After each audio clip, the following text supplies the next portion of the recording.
Hi and welcome. I'd like to introduce you to the Web of Life Field School. We're a residential outdoor science school where teachers and students come to live and learn here in our outdoor classroom. It's not polluted. Each year we take our 5th grades to the Wolf School here at Monte Toyon. It's part of being a 5th grader at Baker School. It is something that every single student knows about, every single student at our school is expecting to experience. It's probably the most important thing that happens to you at Baker School because it is such a spectacular experience.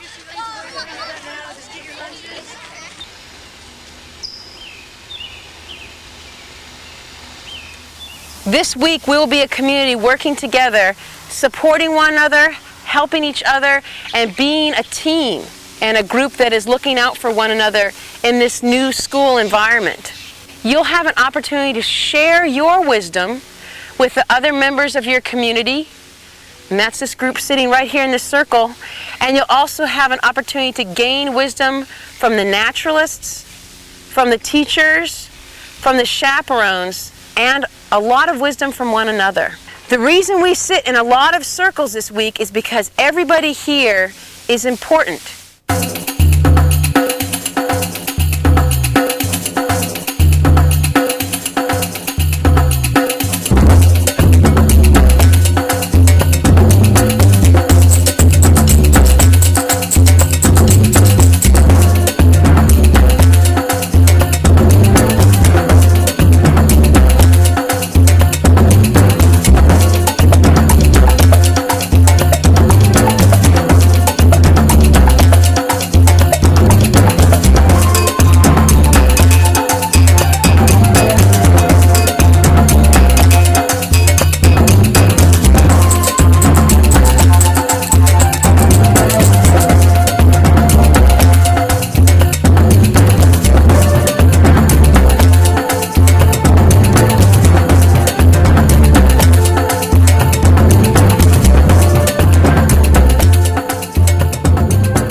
This way into the forest.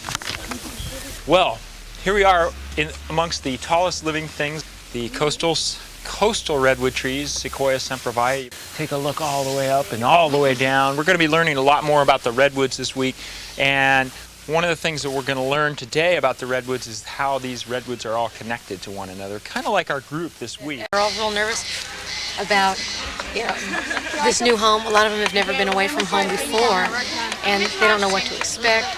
But as soon as they test their boundaries, they get their rules established with their cabin leader, and they know what to expect from everyone. They figure out where everybody's place is and what their part is in the whole week. That they start to depend on each other a lot. They have to cooperate to get the showers done, the daily living routines. And when they're successful in those things, when they've worked together and they've gotten themselves down to dinner first or wherever they need to be, they stand a little straight and like, oh, cool, hey, we did this. And they've had to rely on themselves, and that's a real big self-esteem booster. Did anybody hear that hawk?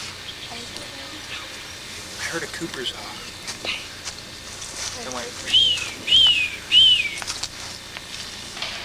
Okay, keep your ears open. Maybe we'll hear it.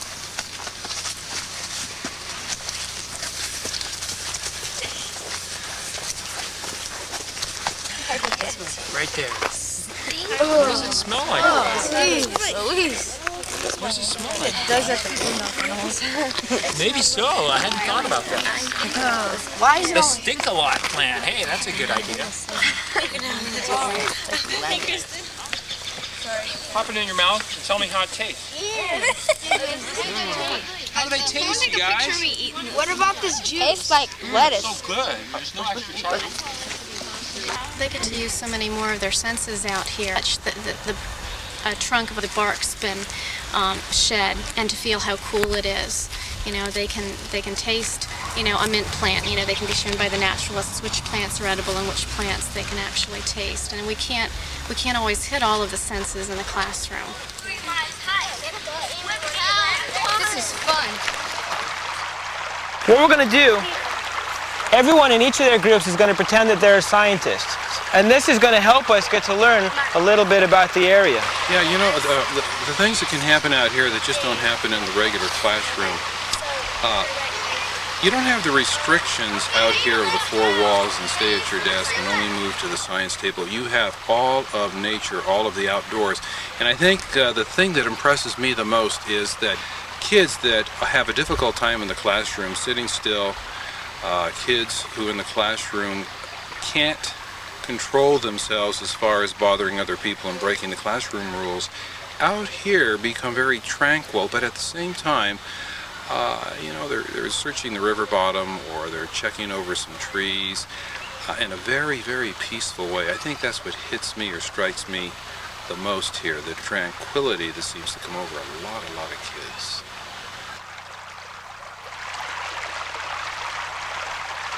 Carry it, Laura. I'll carry you then. Okay. Pick up, boys, so there's not so many left. One of my groups had the challenge to get everybody across a lava pit without touching the ground, and it didn't work out the first time. You know, why didn't it? You know, we didn't tell them what to do or why it didn't work out well. You know, the boys didn't want to carry the girls, and the girls didn't want to carry the boys, and maybe we should decide that, you know, that's more important to be successful in the challenge than to, you know, not carry a boy or not carry a girl. But, you know, you're not telling them that, you know, you're allowing that to come from them. So we talked yesterday about games and why we play games. Why do we play games again? What do we get out of playing games? Yeah. We learn things. What do we get out of playing games? For fun. For fun, yeah. Energy. Energy, just to get ourselves moving around. In the morning it's really cold and we need to shake our legs a little bit. Anything else? Anything else? Maybe to learn about each other. This is a Native American game. Native American people from this area and all over California would play this game. And it was called, by the native peoples in this area, Taxeria. Can you say that?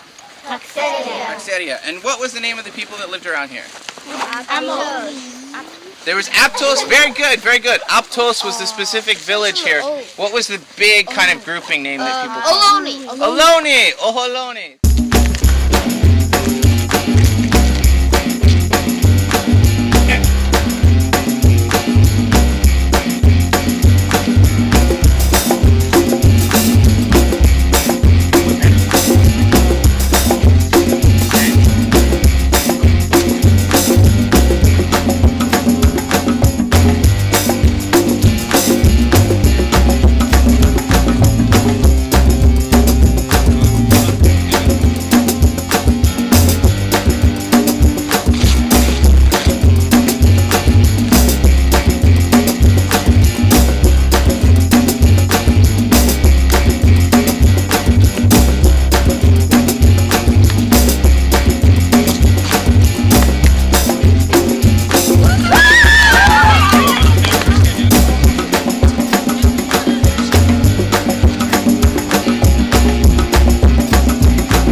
Doing a professor hike. You know, so far this week I've been teaching you guys. This is your chance to teach each other. Okay, so you guys are going to be the naturalists. Professors, glad to meet you. I've been hearing about your work.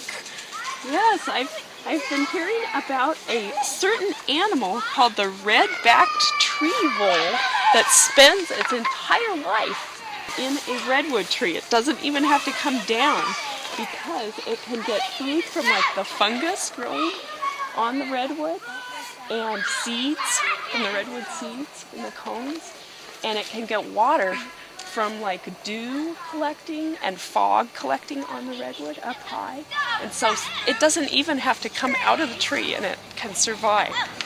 And I've been hearing about your work about that, Professor Vole. So, Professor Genius, I've been hearing that there's 3 kinds of redwood trees. Three kinds in the genus of redwood. There's the coast redwood, which is the ones that grow in the forest here.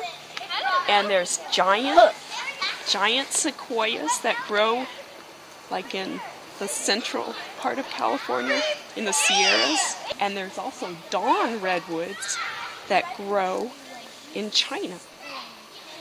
And I think those were only discovered like in World War II. Wonderful to meet you, Professor Vole and Professor Genus.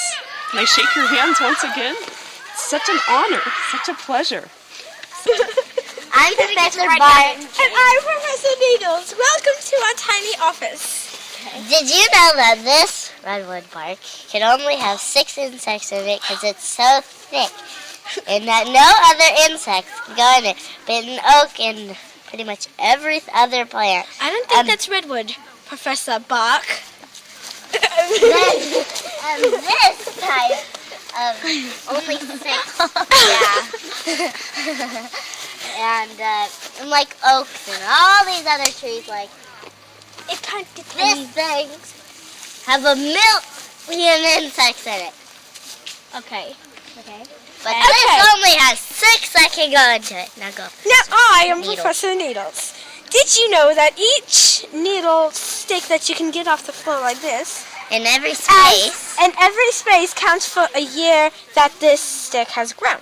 So this one would be 8 years, because 1 gap, 2 gap, 3 gap, 4 gap, 5 gap, 6 gap, 7 gap, 8 gap. So, you know some of the stuff we're going to do today, right?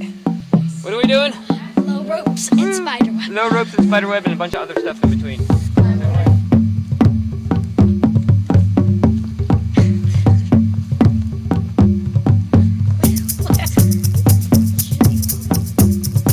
Spotter's ready.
Miss Lee! We found a big old starfish! What does it feel like? For the most part, all of the positive things that they gain here do come back to the classroom with us. Well, I think the tone of the class changes, even with just our little one-day trip last year with the Web of Life School. But I was just amazed at the difference in attitude for the whole rest of the school year. It was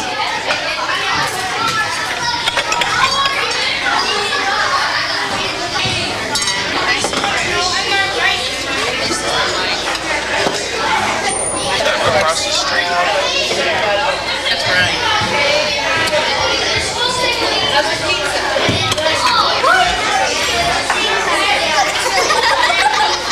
So how's the food? Really good. It's better than Little Caesars. On Tuesday, it was pretty strange. I wasn't used to the chill and the fresh smell of air. When we went hiking, I wasn't used to hearing the birds, and my legs really hurt.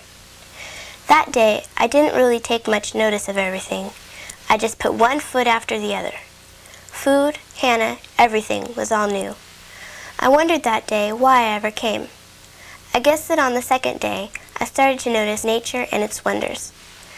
I realized many lives are in our hands, and that this was a chance of a lifetime I may never get again. Now I'm aware of the job we have, and now I'm having appreciation for everything. Purpose of an algae is to photosynthesize. The purpose of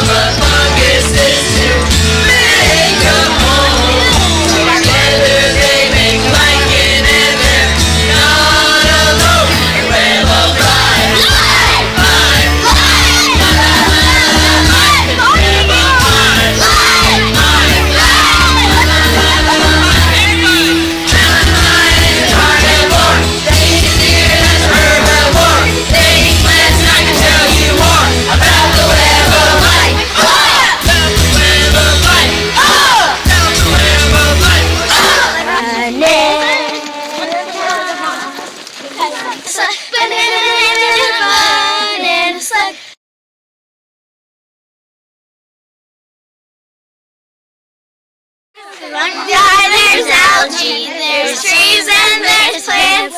It's science, science, science, kids. At Montadora.